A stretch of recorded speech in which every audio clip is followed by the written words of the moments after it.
Welcome to the mountains of Alaska. This is Hatcher Pass, a lush green paradise located about an hour north of Anchorage, where you'll find bright blue lakes. This is like Lake Louise without the people. Exactly! Colorful wildflowers and jagged peaks that take your breath away. Wow. My mouth has just dropped. We're Kalyn and Joseph, full-time RVers who drove our fifth wheel up to Alaska to experience the summer of a lifetime, along with our rescue pup Trinity and rabbit Cody. We made it! So far, we've hiked across glaciers, cruised along the coast, and of course, in typical RV life fashion, we've experienced our fair share of problems and repairs along the way. I went to pull the slide in and I hit the button and I heard this loud pop. I saw a rubber piece go flying. Come along with us as we strap on our hiking shoes and step into the Alaska wilderness to show you this week's backyard.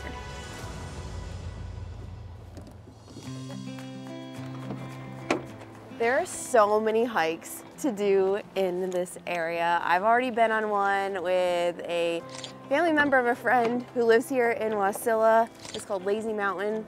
It was not lazy at all. I was gonna say, you described that one to me. It was nearly like awful. Straight up. She comes back, she's like, Alaskans don't believe in switchbacks. No, they're just like, let's go straight up the mountain.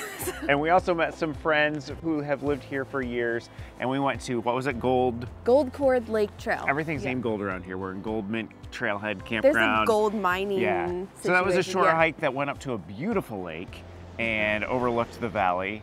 And what are we doing today? We are going to Reed Lakes Trail, which is a bit of a longer trail, 8.7 miles, I think 2,000 something elevation gain. And once again, with people. With people, yeah. We'll introduce you to them in a little bit, but we gotta get going because we are gonna be late meeting them.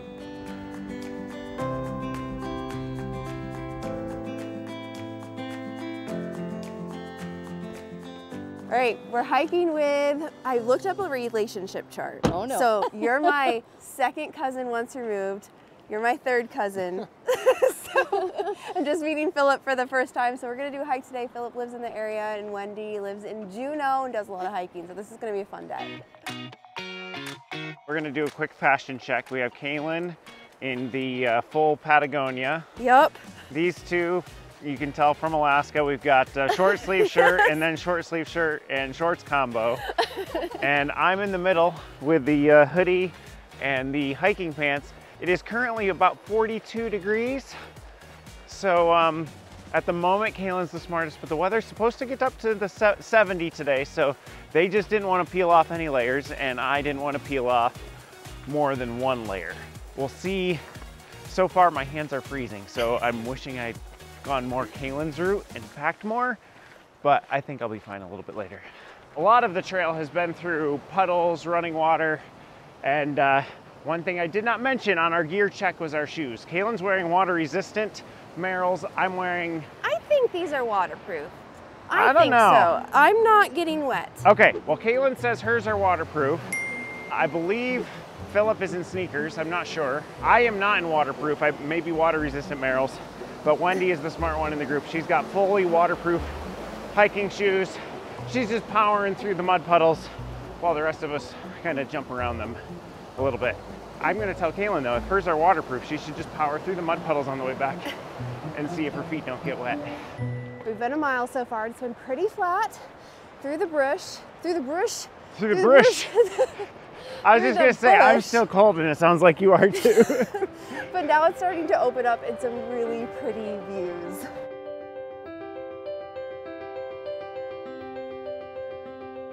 So there's two ways to get up to the boulder field here. If we take a left, it's gonna be a little bit steeper, more of an incline but shorter. If we take this path on the right, it's gonna mosey up towards the boulder field, but they both lead to the same spot. So. Okay, so do we wanna mosey or just get there? Or do it the Alaska way. Do it the Alaska way. Do it the Alaska way. Let's do it the Alaska way. All right. Why not? Alaska. Okay.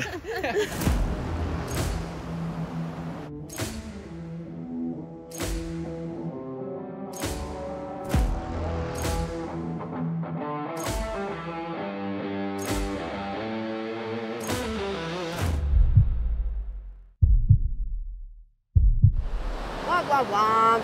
We lost the drone. I think we've pinpointed that it's over by the river somewhere, but... If you hear a beeping, it is beeping, but... Found it! Yay! It's down here. Let's not fall and step on it. I don't know if we got that on camera, but that was hilarious. All right, let's get back up.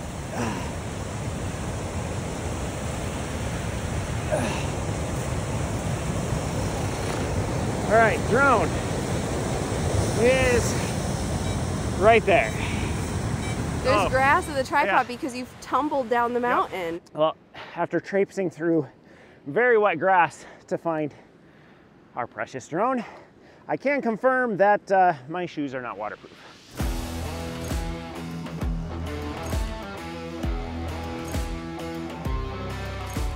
Well, I thought we were done with the boulder field, but we just looked over the ridge and there's a lot more to come, which I'm grateful we have Philip who's done this trail before, because you can easily lose the trail because there's just not really markers anywhere in the boulder field.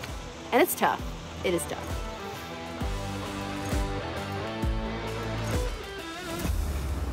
I think the lake, the lower Reed Lake, is just past this ridge. So let's go see what it looks like. I'm already... What? I tried to be so cool.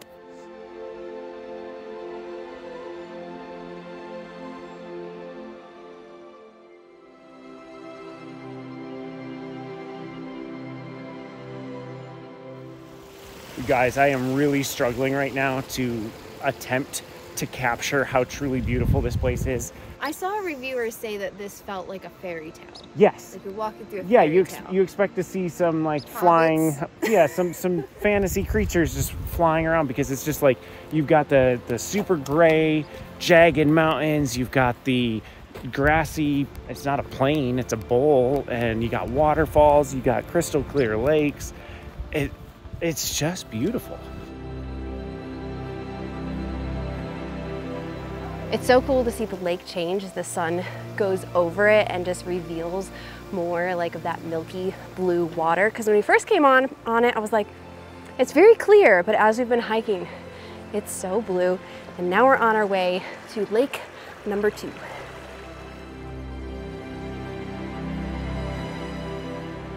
Wow, my mouth has just dropped. Like, look how blue it is.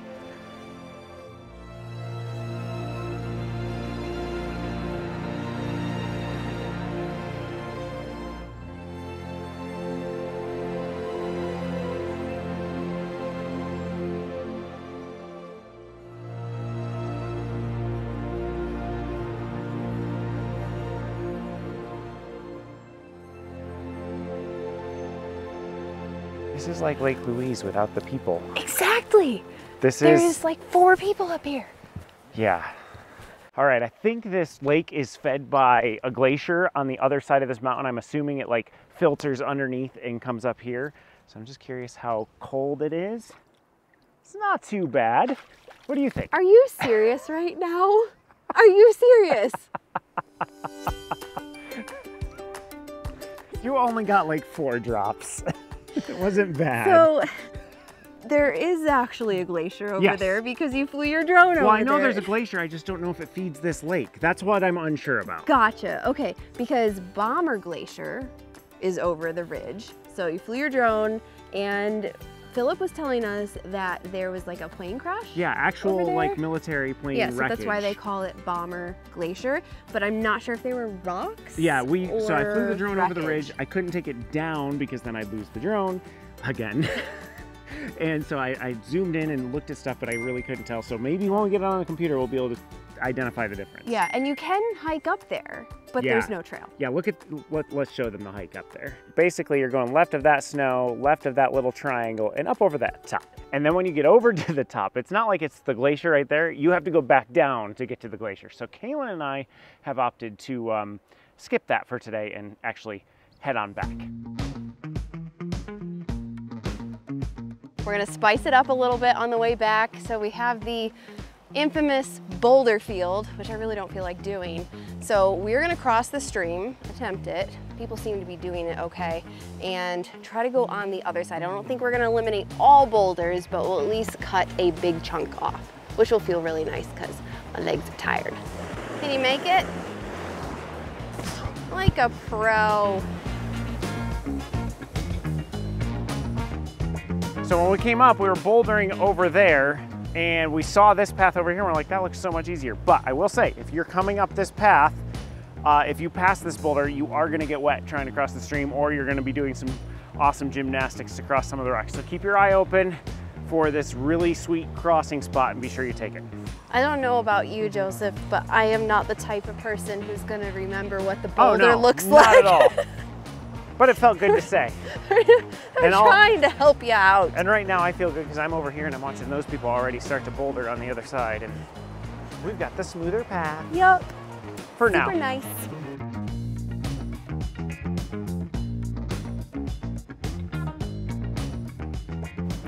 Take that, boulders.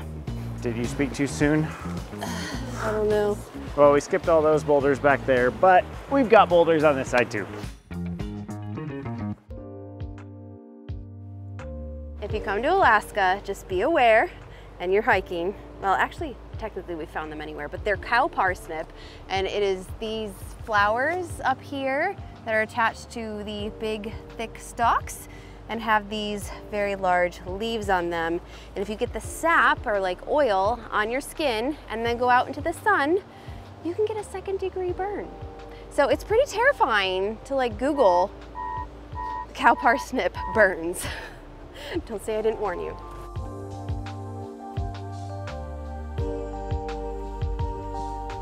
Got somebody waiting for us. Somebody parked there. Behind us. I don't know how we're gonna do this. I'm really not sure if I have enough room to get out. Because we can't go like towards the trail. If I can get my back end fished over a little bit, but yeah, let's give it a shot. It got so crowded.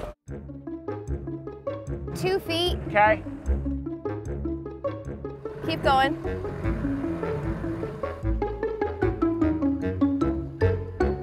You're only a few inches from that car. Well, because these people parked back here and obviously weren't thinking, we're kind of stuck. I'm gonna give it one more shot. I'm trying to let traffic clear first. But these cars are close to me on either side, and so I can't tilt enough to get my back end into the gap. I'm not sure what I'm gonna do. I was gonna say it was really good to get here at 7 to avoid the crowds, but then you risk being parked in. Yeah, there's cars everywhere.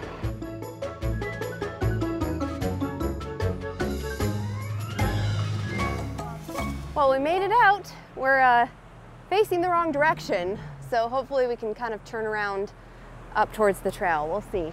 How are we supposed to do this? Well, this person's gonna have to pull off to the side to let us in. Yeah.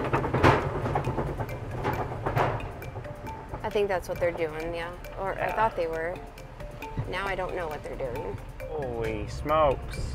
This is insanity. It really is. Like, we got here early, and that's what I would recommend, but you get here early, you could still be in trouble for parking. I would actually park at this further lot if I had to do it over again. Actually, if I had to do it over again, we'd come on the motorcycle. Yeah, it's a lot easier to navigate things on the motorcycle, which, stay tuned, because we're gonna be hopping on the motorcycle here in a few hours. We actually do use it. We do! Surprise! Finally! We made it out! No cars! Oh my, these, right here, this truck, this is the smart guy. He's parked like a mile away. So smart. And he's not gonna have to worry about parking when he comes back from his hike. My goodness. As you can see, we are camping in a parking lot. This is Goldmint Trailhead. It's $15 a night, dry camping. You know how we feel about that, but Alaska is kind of limited in their boondocking spots that are kind of like out far in the wilderness. So this is what we got. It hasn't been terrible, although it does get busy on the weekends. But for a parking lot, honestly, it's not that bad because you've got all this beautiful view. So once you get past all the noise and traffic, people are coming to take the trail. But on the bright side, you also have the trail. But if you are here to camp, you have this whole back area to park. And we did something really stupid, which is parked right in the direct line of trees where the shadow of the sun, because the sun only like kind of goes this way, doesn't hit our solar panels, or at least it hits it, but not enough. We've had to pull out the generator. We've had people ask if we've had to pull out the generator a lot here in Alaska because of either the weather or the fact that the sun is lower in the sky throughout the summer. Actually, I've been surprised. I thought I was going to have to pull it out a lot more. We've pulled it out a couple times in Homer. I think we pulled it out once in Seward, but once we got here, we've experienced quite a bit of like gray weather, plus the aforementioned trees. And I've run the generator about every other day just to get my batteries topped off so that we can run another couple of days. As a reminder, we have 3 100 amp hour batteries and 640 watts of solar, so it's not a ton, like it's Correct. enough to get us through. And if you want to learn more kind of about our setup and how we boondock, you can watch the video that will pop up, or we'll put the link in the description. And Wild RV Life, they have an entire roof covered in solar panels, and I forget exactly how many amp hours of battery they have. I think it's at least 3 times as much as we have. Yeah. And they came close. They came close to knocking on our door and being like, can we borrow the generator? Because they don't have one. But apparently the number that they picked is the right number because they have yet to use the generator to top their batteries back off. Our day is not over yet. The sun is shining and we have no idea when it's gonna come out again. So we're trying to pack in as much today as possible. So we're gonna take the motorcycle out and actually go through Hatcher Pass. So it is a scenic road that goes from this Fishhook Willow road that we're on right now and then goes all the way like across through the mountains into Willow. I don't think we're gonna go that far today because the sun is starting to set, but I also don't think we have to drive very far to get some epic views. All right, you ready? I'm all set, let's go.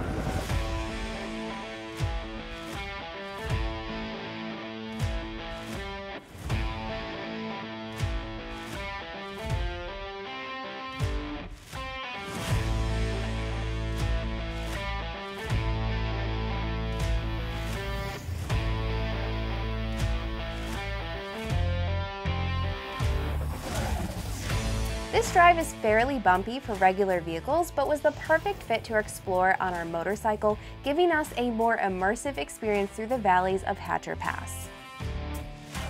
This part of Alaska has quickly become one of our favorite places, and we love being able to share the beauty of this area with you.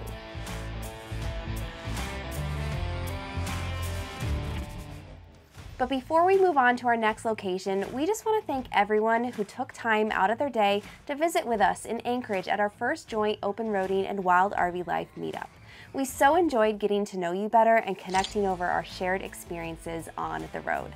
And to those of you who we haven't met in real life yet, thank you for being a part of our journey here on YouTube. We can't wait to bring you along on next week's adventure, which is going to be our biggest one yet.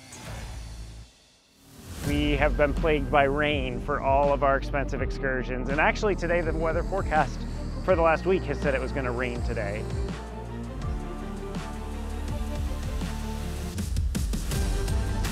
At the moment, we have more fishermen that we're watching than bears.